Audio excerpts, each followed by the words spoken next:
ছেলেটি প্রেমে ভুল পদক্ষেপ নিয়েছিল এবং স্কুলে মেয়েটিকে প্রেগনেন্ট করে ফেলেছিল। বাধ্য হয়ে মেয়েটিকে শহর ছেড়ে এক বৃদ্ধ লোকের সঙ্গে বিয়ে করতে হয়। ছেলেটি ছিল এক সাচ্চা প্রেমিক। সে আর কখনো কারো সঙ্গে বিয়ে করেনি এবং কঠোর পরিশ্রম করে দেশের সবচেয়ে ধনী ব্যবসায়ী হয়ে উঠেছিল। সে একটি মেয়েকে দত্তক নিয়েছিল, কিন্তু আজ 20 বছর পর যখন সে মেয়ের অনুরোধে ব্লাইন্ড ডেটে গেল, তখন নিজের প্রথম প্রেমিকাকে সামনে দেখে তার মাথা ঘুরে গেল। আপনি কার্পেন্টার?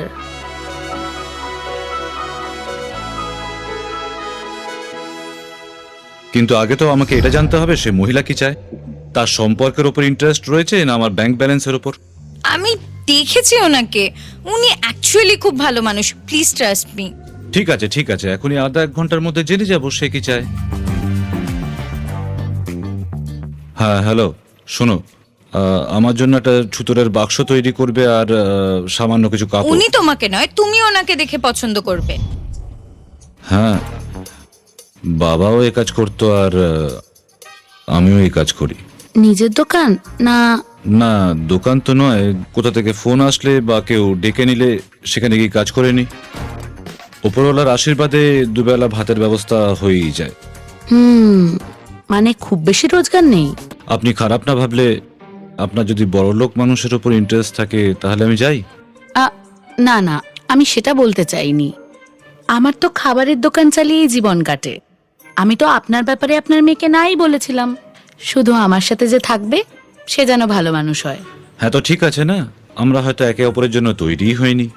আপনি আপনার রাস্তায়, আমি আমার রাস্তায়। হ্যাঁ, কিন্তু চাটা তো খাই। হ্যাঁ হ্যাঁ নিশ্চয়ই। আরে বাবারে, 250 টাকার চা, 300 টাকার পকোড়া। মনে হয় আপনি আপনার মেয়েকে খুব আদরে বড় করেছেন, তাই তো এত বড় একটা হোটেলে পাঠিয়েছে যেখানে জিনিস এত দামি।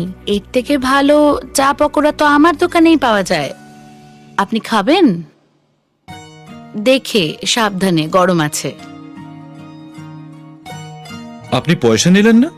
বেচারা খুব অসহায়, এই মাসের সমস্ত মাইনে বোনের বিয়ের জন্য পাঠিয়ে দিয়েছে। আর এভাবে খিদে নিয়ে কাজ কিভাবে করবে? যখন পরের মাসে আসবে তখন দিয়ে দেবে।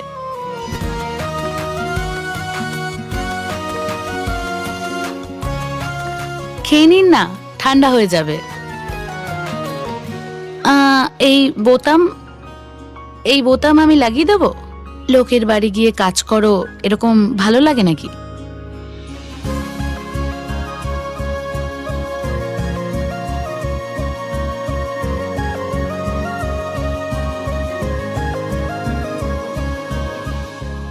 এই নাও, হয়ে গেছে।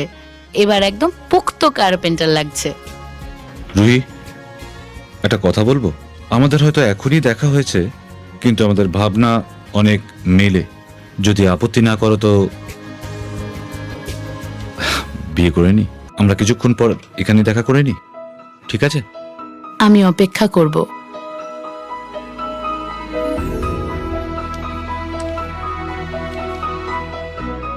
সুখবরটা রোহিতকে দিয়েই দিই।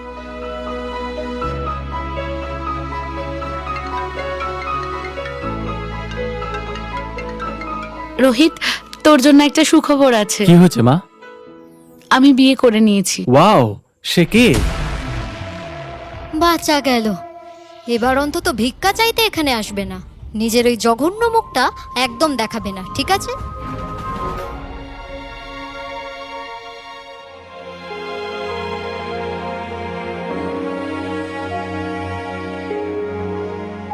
মায়েরা সোনা, আজ তুই থাকলে আমার খুশি দেখে কত খুশি হতিস। হাই বাবা।